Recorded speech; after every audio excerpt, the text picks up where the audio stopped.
Botad railway સ્ટેશનથી સાળંગપુર સુધી ચાલતી સિટી બસ સેવા આજથી ફરી શરૂ કરવામાં આવી છે। મુખ્યમંત્રી સહાય યોજના હેઠળ છેલ્લા 2.5 વર્ષથી કાર્યરત આ બસ સેવા વિવાદને કારણે આશરે 1.5 મહિનાથી બંધ હતી। હવે તમામ સમસ્યાઓનો અંત આવ્યા બાદ એસટી વિભાગની એનઓસી અને ગાંધીનગરથી મળેલા આદેશને પગલે બસ સેવા પુનઃ શરૂ કરવામાં આવી છે। બસ સેવા બંધ રહેતા રેલવે સ્ટેશનથી સાળંગપુર જતા મુસાફરોને મુશ્કેલીનો સામનો કરવો પડતો હતો।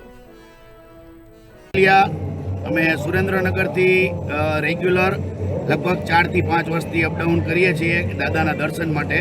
આજે સાળંગપુર ખાતે અમે લગભગ 1.5 થી 2 વર્ષથી અમે રેગ્યુલર રઘુવીર ટ્રાવેલ્સની બસમાં આવતા હતા, જે થોડા સમય માટે બંધ થઈ હતી અને અમને ઘણી તકલીફ પડતી હતી। જે આવવા જવા માટે અમને જે રેલવે સ્ટેશનથી દાદાના સ્થાન સુધી બસ લાવતી હતી તે બસ અમને મળવી બહુ મુશ્કેલી પડી હતી।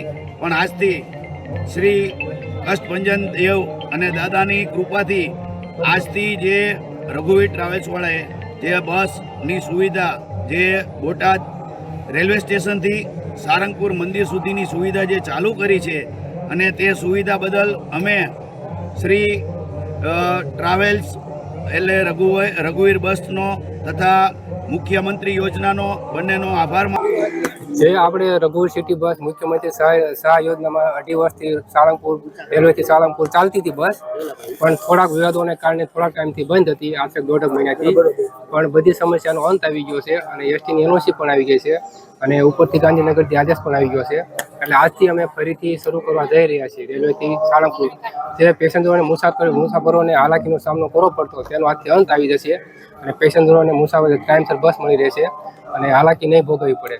રિક્ષા ચાલકો પેસેન્જરોને ટાઈમથી ટાઈમ બસ મળી રહેશે રેલવેથી અને ટૂંક સમયમાં આપણે પાળિયાદ રોડથી અને ગઢડા રોડથી પણ ચાલુ કરવાના છીએ, એટલે એ સાઈડના પેસેન્જરોને પણ બસનો લાભ મળી રહેશે અને બસ રિક્ષા ચાલક કરતાં બસમાં આપણું ભાડું પણ સસ્તું છે અને આરામદાયક સુવિધાજનક સુવિધા છે અને બસનો પૂરો લાભ મળશે અને ટાઈમ ટુ ટાઈમ બસ આપણી મળી રહેશે।